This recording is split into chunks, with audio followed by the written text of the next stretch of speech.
वंदे मातरम छात्रों, एक बार फिर स्वागत है आपका अपने YouTube channel NCERT smart network पर, जिसमें हम विलियन की बात कर रहे थे। इससे पहले वाली कक्षाओं में हम विलियन टॉपिक में अणुसंख्यक गुणधर्म के बारे में बात की थी।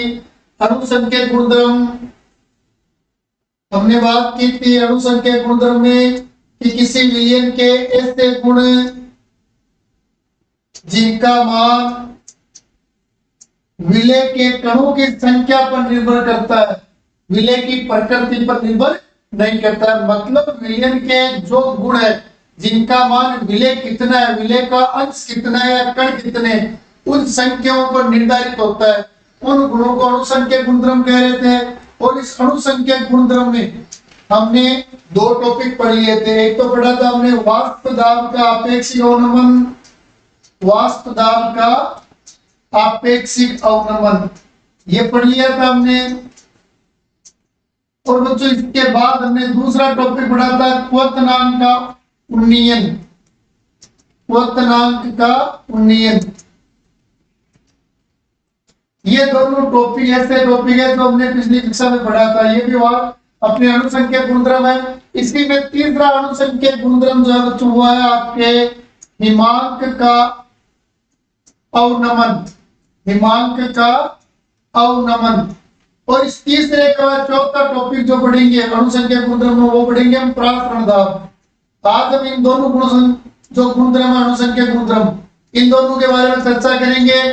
तो सबसे पहले जब मैंने अणुसंख्यक गुणधर्म पढ़ाया था बच्चों, तो मैंने आपको बताया था अवनमन मतलब होता है कमी होना और उन्नयन मतलब होता है वृद्धि होना। तो देखो इसमें हम लेते हैं अपने टॉपिक में, सबसे पहले लेते हैं इसमें एक नंबर आज हिमांक का अवनमन। वैसे तो तीसरा, पर आज की क्लास का पहला टॉपिक हिमांक का अवनमन। हिमांक का अवनमन को वापस थोड़ा बैठा के लिखते हैं, अवनमन। तो देखो जो बात करते हैं हिमांक का अवनमन, तो सबसे पहले बात करते हैं जो हिमांक, सबसे पहले हिमांक या जमाव बिंदु की परिभाषा लिखते हैं। हिमांक को फ्रीजिंग पॉइंट या जमाव बिंदु भी कहा जाता है, फ्रीजिंग पॉइंट या जमाव बिंदु। तो बच्चों जमाव बिंदु, फ्रीजिंग पॉइंट की बात करें, हिमांक है। तो बच्चों हिमांक वह निश्चित ताप होता है जिस ताप पर कोई द्रव पदार्थ जो है उस द्रव की वाष्प का दाब और जो आपके ठोस पदार्थ है उसकी वाष्प का दाब क्या हो जाए, बराबर हो जाए। जिस ताप पर द्रव की वाष्प दाब और ठोस की वाष्प का दाब बराबर हो, उस ताप को कहते हैं हिमांक या जमाव बिंदु। तो वह निश्चित ताप जिस पर किसी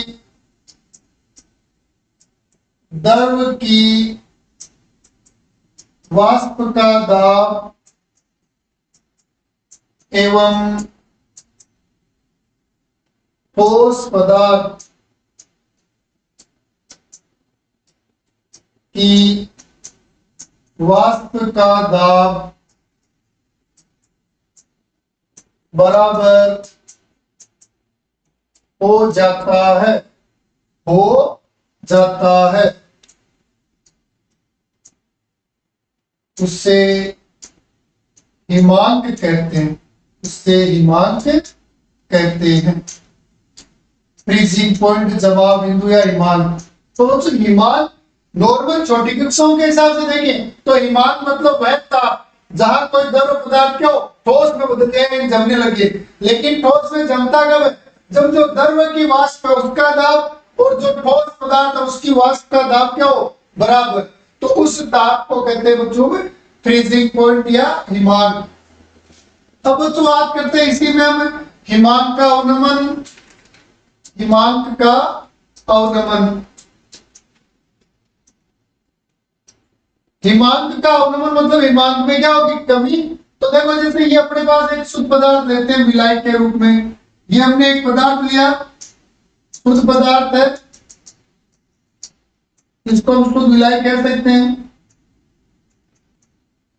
अब इस शुद्ध विलायक जो है, इस शुद्ध विलायक में जैसे हम कोई अवाष्प से ठोस मिला देते हैं, जैसे इसमें क्या मिला दिया, अवाष्पशील ठोस, ये ले लिया हमने एक अवाष्पशील ठोस पदार्थ ए से मिले, तो शुद्ध विलायक में जैसे अवाष्पशील ठोस मिलाएंगे तो होगा क्या, ये शुद्ध विलायक जो है, इस शुद्ध विलायक का जो वाष्प दाब है उसमें कमी आ जाएगी, किसके कारण, अवाष्पशील ठोस के कारण। तो शुद्ध विलायक की तुलना में अब ये बना विलयन, जिसको आप विलयन कह सकते हो, इस विलयन का वाष्प दाब क्या हो गया, कम हो गया। तो फिर अपने को क्या करना पड़ेगा, दोनों के वाष्प दाब को पुनः बराबर करने के लिए टेम्परेचर में कमी करनी पड़ेगी। तो ताप में जो कमी आएगी उस कमी को क्या कहते हैं, हिमान अवनमन। देखो हुआ क्या भाई, अपने पास एक पात्र में केवल शुद्ध विलायक है। अब शुद्ध विलायक जो है इसका अपने पास वाष्प दाब है निर्धारित, जैसे इसमें कोई दूसरा अवाष्पशील ठोस मिलाया तो अब शुद्ध विलायक यानी बने विलयन का वाष्प दाब क्या हो गया, इसकी तुलना में कम हो गया। केवल शुद्ध विलायक है, इसकी तुलना में जैसे हमने शुद्ध विलायक में अवाष्पशील ठोस मिलाया तो वाष्प दाब कम हो गया। तो अब आपको हिमान या कह सकते हैं ठोस और द्रव के वाष्प दाब को बराबर करने के लिए टेम्परेचर में कमी करनी पड़ेगी, और इस तापमान में होने वाली कमी को क्या कहते हैं, हिमांक का अवनमन। देखो परिभाषा लिख लेते हैं हम। तो हिमांक का अवनमन या हिमांक अवनमन की परिभाषा क्या हो जाएगी अपने,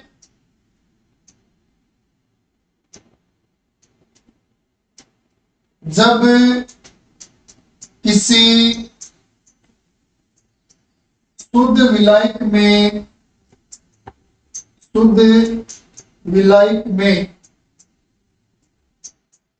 कोई अवाष्पशील ठोस मिलाया जाता है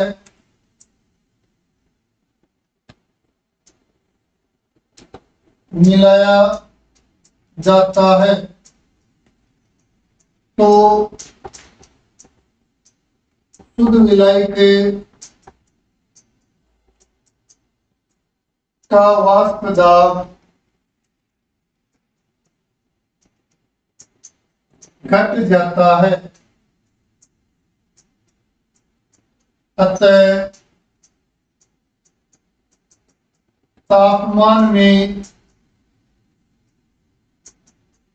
कमी करनी पड़ती है।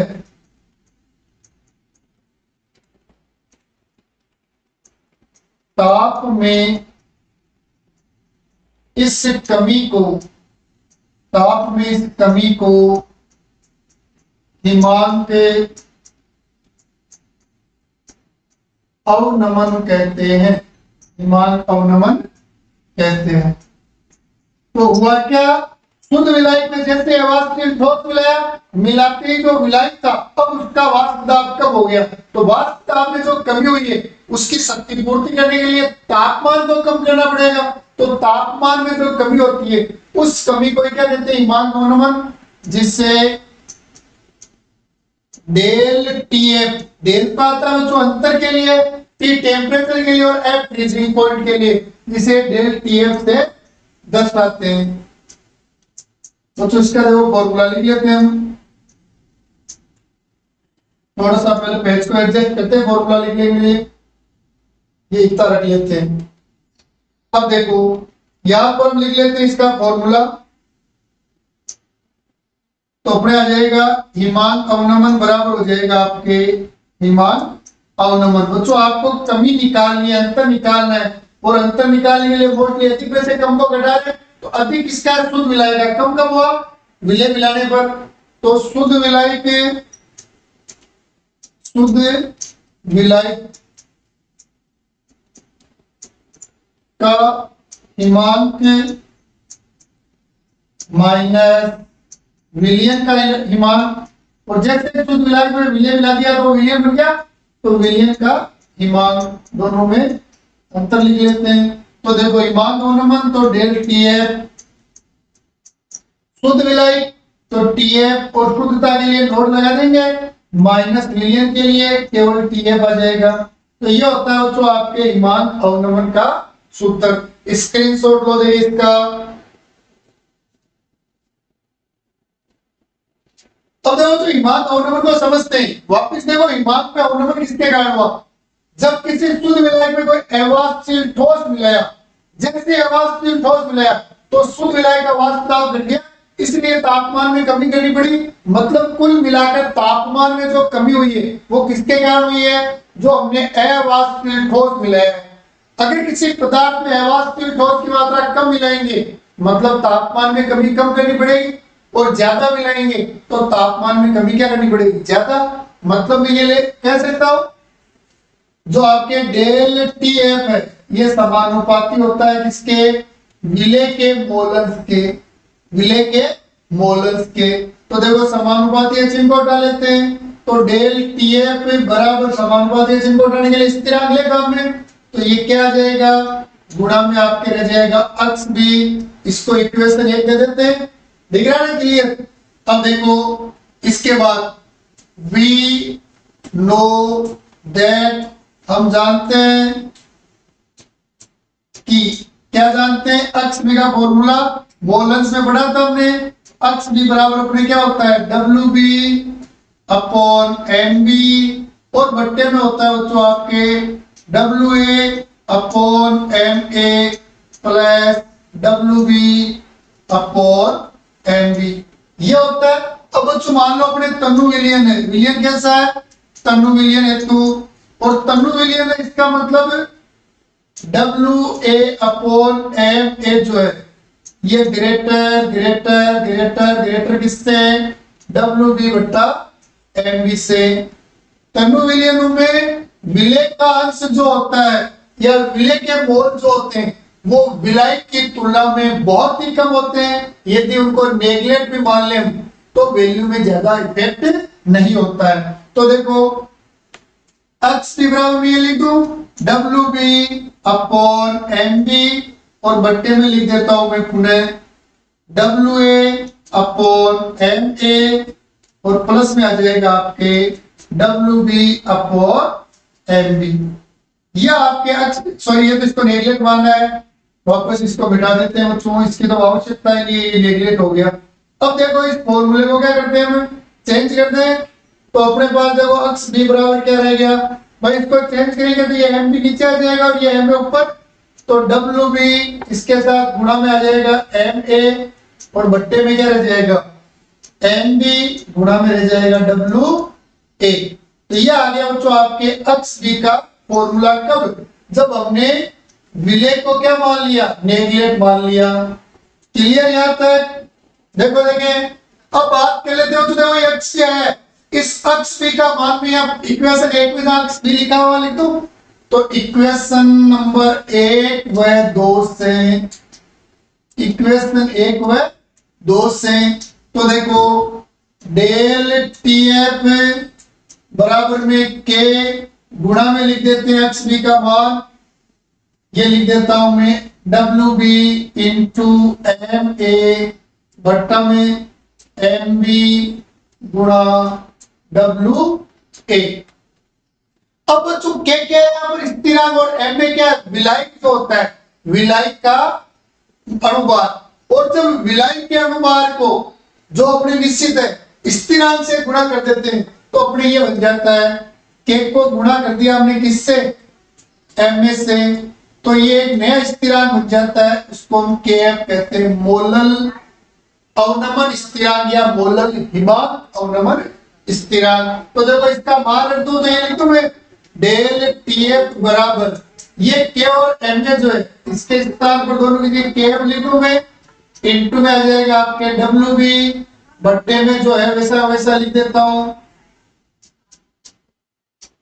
अब बच्चों किसी भी अनुसंख्यक गुणधर्म को, वो अनुसंख्यक गुणधर्म है या नहीं है वो कब पता चलेगा, यदि आपने जो मान निकाला है, जो सूत्र बनाया, जैसे हिमांक और नंबर का आपने ये फॉर्मूला बनाया, अगर इसी फॉर्मूले की सहायता से मैं विलेय का अनुपात निकाल पाऊं तब तो ये क्या है, एक अनुसंख्यक गुणधर्म है, और नहीं निकाल पाऊं मतलब अनुसंख्यक गुणधर्म नहीं है। तो देखो एम बी इज इक्वल के एफ गुणा डब्ल्यू बी, और बट्टे में एम बी के स्थान पर आ जाएगा डेल टी एफ इंटू रह जाएगा डब्ल्यू ए। तो देखो मैं निकाल पा रहा हूं इस फॉर्मूले से, Mb का मान, इसका मतलब हिमांक अवनमन क्या है, एक अणुसंख्यक गुणधर्म है। अब देखो ये तो हो गया अपने कंप्लीट। यह देखो एक बार, ये देखो इसको जैसे मैं इक्वेशन 3 देता हूं, इक्वेशन 3 में देखो आप जो लिखा हुआ आपके WB बट्टा MB गुणा WA, आपको कुछ याद है तो देखो ये पहले पढ़ा था हमने, कहां पढ़ा था, मोलकता में। स्मॉल m बराबर यही तो था अपने पास। तो देखो इक्वेशन 3 जो है, इक्वेशन 3 में यदि मैं ये इनका मान रख दूं इक्वेशन 3 से, तो अपने पास क्या है, del TF is equal KF। और देखो इस पूरे पद के स्थान पर, इस पूरे पद के स्थान पर मैं स्मॉल m लिख सकता हूं, तो KF गुणा आ जाएगा स्मॉल m। तो देखो यहां से अपने पास क्वेश्चन, अगर क्वेश्चन ये आए सिद्ध करो हिमांक का अवनमन एक अणुसंख्यक गुणधर्म है, तो आपको यहां से लिखना प्रारंभ करना है हिमांक का अवनमन, हिमांक की परिभाषा, हिमांक अवनमन की परिभाषा, ये फॉर्मूला। इसके बाद ये लिखोगे आप डेल TF समानुपाती अक्ष में, इसको पूरा सोल्व करोगे कंप्लीट, यहां तक लिख देना आप, यहां तक इक्वेशन 4 तक, इक्वेशन 4 तक। और इक्वेशन 4 तक लिख दिया, इसका मतलब यहां पर एम भी निकाल पा रहे, इसका मतलब यही क्या है, एक अणुसंख्यक गुणधर्म। लेकिन कई बार अपने परीक्षा में क्वेश्चन ही क्या आ जाता है, अपने परीक्षा में क्वेश्चन ही आ जाता है del TF is equal KF गुणा M, ये दिया हुआ है और आगे लिख देता है इसको सिद्ध करो। अब इसको आपको सिद्ध करना है, तो आपको चेंजेस कुछ नहीं करना है, वापस आपको यहीं से शुरुआत करनी है, हिमांक अवनमन का ये पूरा लिखना है। इसके बाद आप ये लिखोगे कंप्लीट यहां तक। ये लिखने के बाद आपको इक्वेशन 4 लिखने की आवश्यकता नहीं है, आप सीधा ये लिखो और ये लिखो, देखो डेल TF बराबर KF इनटू स्मॉल m आ गया। और ये अपने को क्या करना था, सिद्ध करना था। इसका मतलब ये है कि अपने हिमांक अवनमन जो होता है वो मोलर अवनमन स्थिरांक और मोलरता के गुणनफल के बराबर होता है। ठीक है बच्चों, ये था हिमांक का अवनमन। अब बच्चों हिमांक अवनमन के बाद आगे बात करते हैं अगला अपना जो गुण है, तो चौथा गुण वो है आपके प्रासरण दाब। अणुसंख्यक गुणधर्मों में चौथा गुण जो है वो है आपके प्रासरण दाब। बच्चों प्रासरण दाब को समझते हैं, तो प्रासरण दाब को समझने के लिए सबसे पहले हम प्रासरण की क्रिया समझते हैं। और बच्चों प्रासरण के साथ साथ एक दूसरी क्रिया और होती है अपने विसरण, इन दोनों को समझते हैं। प्रासरण और विसरण, इन दोनों की बात करें तो देखो तो विसरण से सीधा मतलब क्या है, ऐसा प्रक्रम या प्रक्रिया जिसमें विलयन के कण उच्च सांद्रता से निम्न सांद्रता की ओर गमन करते हैं। तो बच्चों जब किसी विलयन में कण जो है वो उच्च सांद्रता से निम्न सांद्रता की ओर जाने लग जाए, या आप यहां पर सांद्रता के स्थान में लिख सकते हो गैस के कणों का उच्च दाब से निम्न दाब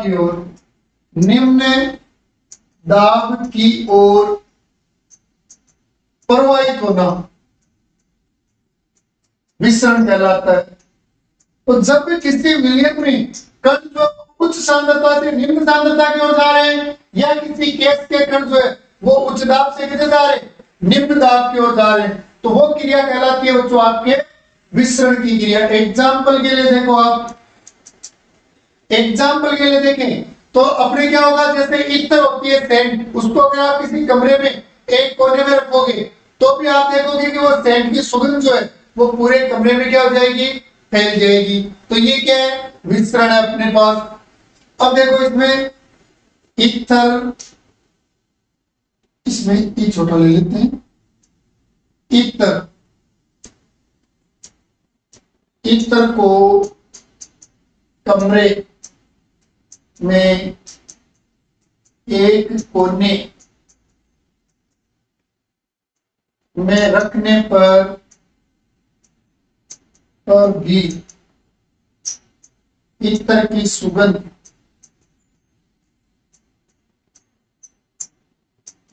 पूरे रूम में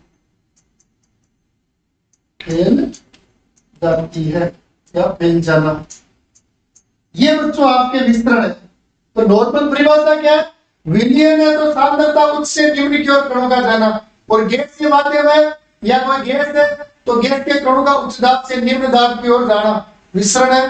बच्चों इसके अंदर विसरण जो है इसमें अर्ध पारगम्य झिल्ली की आवश्यकता नहीं है, अर्ध पारगम्य झिल्ली की आवश्यकता नहीं होती है, अर्ध पारगम्य झिल्ली की आवश्यकता नहीं होती है, यानी इसमें विलयन में किसी प्रकार की झिल्ली की आवश्यकता नहीं है। अगर अर्ध पारगम्य झिल्ली नहीं है तो भी ये विसरण की क्रिया होगी। अब बात करते हैं बच्चों अपने प्रासरण। तो जो प्रासरण जो होता है विसरण से अलग होता है। प्रासरण जो होता है वो द्रव पदार्थों में पाया जाता है, विसरण तो देखो द्रव और गैस दोनों में है, लेकिन प्रासरण द्रव में ही है। तो प्रासरण में क्या होता है? विलायक के कणों का अर्ध पारगम्य झिल्ली से गुजरकर विलयन में प्रवाहित होना, विलयन में प्रवाहित होना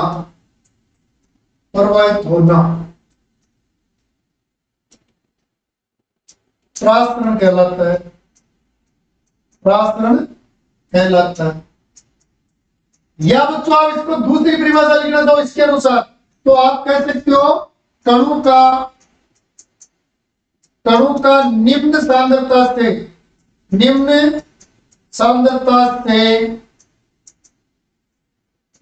उच्च सांद्रता, निम्न सांद्रता से उच्च सांद्रता की ओर प्रवाहित होना। यानी मिश्रण में तो उच्च से निम्न की ओर गमन करते हैं, जबकि प्रासरण में क्या होता है? अपने निम्न से उच्च की ओर क्या होते हैं? प्रवाहित होते हैं। और बच्चों मिश्रण जो है इसमें अर्ध पारगम्य झिल्ली की आवश्यकता नहीं होती है, लेकिन प्रासरण जो है इसमें अर्ध पारगम्य झिल्ली, जिसे हम एसपीएम कह सकते हैं, एसपीएम की क्या होती है? आवश्यकता होती है। एसपीएम की क्या होती है? आवश्यकता।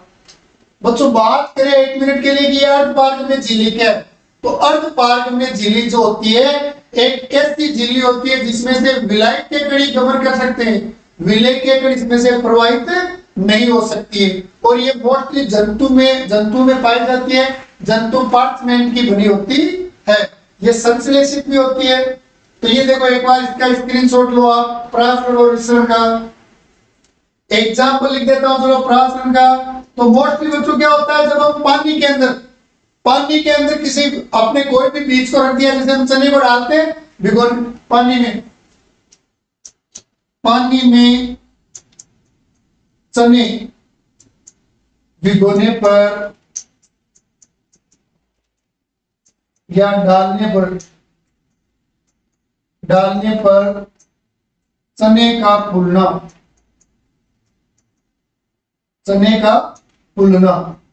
तो यदि हम पानी में चने को डालेंगे तो होगा क्या? पानी जो उसकी सांद्रता तो निम्न है, तो पानी के कण निम्न सांद्रता से किसमें चले जाएंगे? चने के अंदर, जिससे वो क्या हो जाएगा? फूल जाएगा। लेकिन यही क्रिया यदि आप चना जो है उसको नमकीन पानी में डालोगे तो आप देखोगे वो और ज्यादा फूल जाएगा।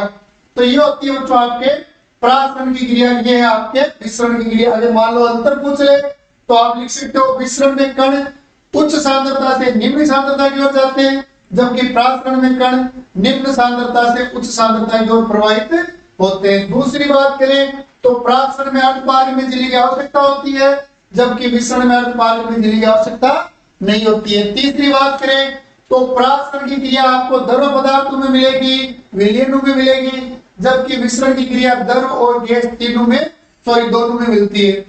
ठीक है, अब बात करते हैं इसके बाद अपने प्रासरण दाब। तो देखो प्रासरण की क्रिया के बाद अगला आपके प्रासरण दाब।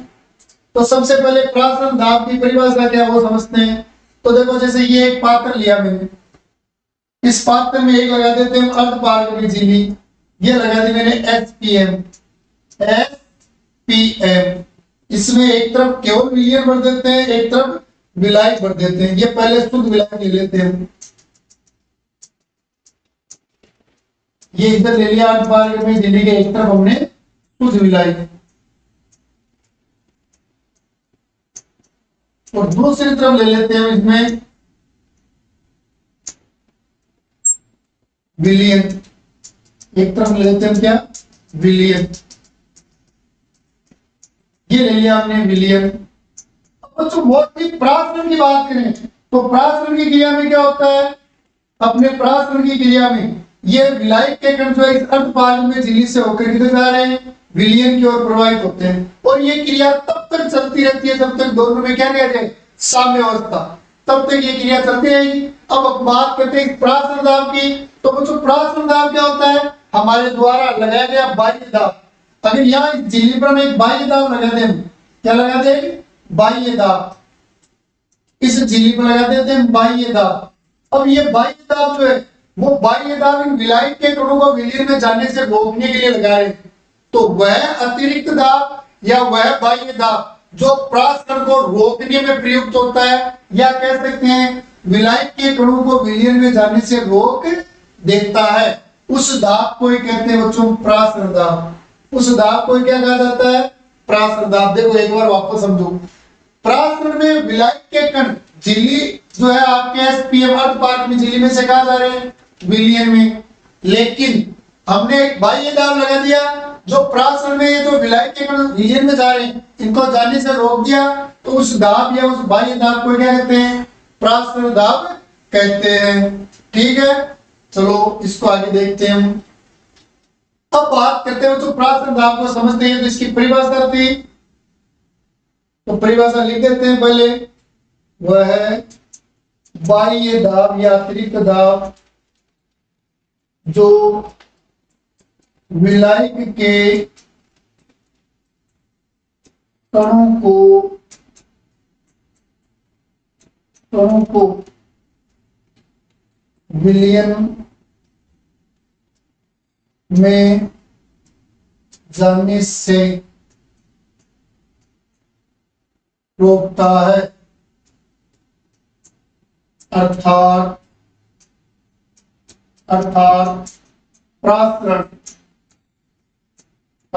प्रासरण की क्रिया को रोक देता है, क्रिया को रोक देता है।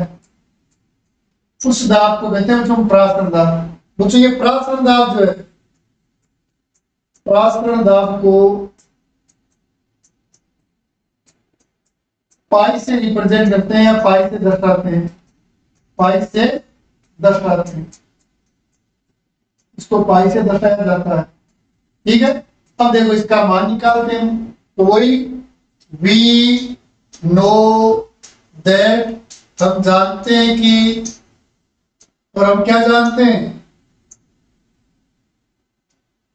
पीवी बराबर एनआरटी होता है बच्चों, पीवी बराबर एनआरटी। 11th क्लास में पढ़ा था हमने आदर्श गैस समीकरण से, आदर्श गैस समीकरण 11th क्लास में 5 बार बता पड़े। तो देखो पी बराबर एनआरटी, यहाँ पर पी क्या है, दाब है, और बच्चों हमने यहाँ पर पाई भी क्या लिया है, प्रासरण दाब। मतलब दोनों एक प्रकार से क्या है, दाब है। मतलब ये नहीं तो इसमें पी बराबर पाई लिख सकता हूं। तो देखो इस अपना जो समीकरण है इसमें पी के स्थान पर पाई का मैं लूं तो क्या हो गया, पाई वी बराबर एनआरटी। अपने को पाई ज्ञात करना है तो एन बट्टा वी लिख देता हूं आर टी। देखो फिर अपने को कुछ याद आ रहा होगा, पहले कहीं ना पढ़ा होगा।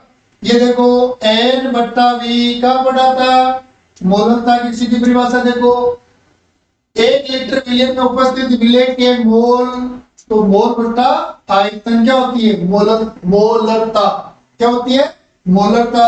तो देखो पाई बराबर कैपिटल एम गुणा आर टी, ये आ गया अपने पास। अब आप चाहो तो एम का पूरा फॉर्मूला लिख दो, तो क्या होता है W B upon M B into B, और यहाँ एम सीधा एम नहीं लिख रहे हो तो आप एन का फॉर्मूला भी लिख सकते हो।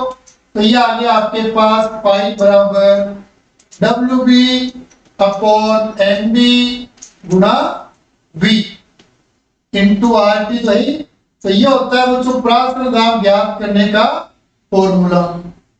देख लेते हैं यहाँ पर अपने प्रासरण दाब में कौन कौन से पद दिए हुए हैं। ये है क्या, जहां पाई तो क्या अपने प्रासरण दाब पाई बराबर है प्रासरण दाब। फिर उसके बाद एक दिया हुआ आपको आर, ये है बच्चों गैस नियतांक, गैस नियतांक। फिर आपको टी दिया हुआ है, यह आपके परमताप या केवल ताप लिख दो। एक दिया हुआ बच्चों आपको डब्ल्यू बी विलेय का भार, विलेय का भार। एम बी दिया हुआ है विलेय का अनुभार, विलेय का अनुभार।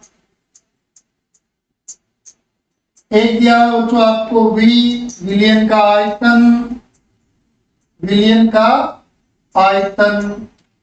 इससे पहले वाले सूत्र में देखें तो आपको अलग दिया हुआ है कैपिटल एम। तो कैपिटल एम क्या आपके मोलर का, कैपिटल एम क्या है मोलर का। एक बार स्मॉल एम का भी देख ले तो ये आपके मोल, ये दिए हुए बच्चों अपने को। तो ये आपके प्रासरण दाब निकालने का फॉर्मूला होता है, इसका भी स्क्रीनशॉट लो। अब बच्चों अपने चार अनुसंख्यक गुणधर्म पढ़े।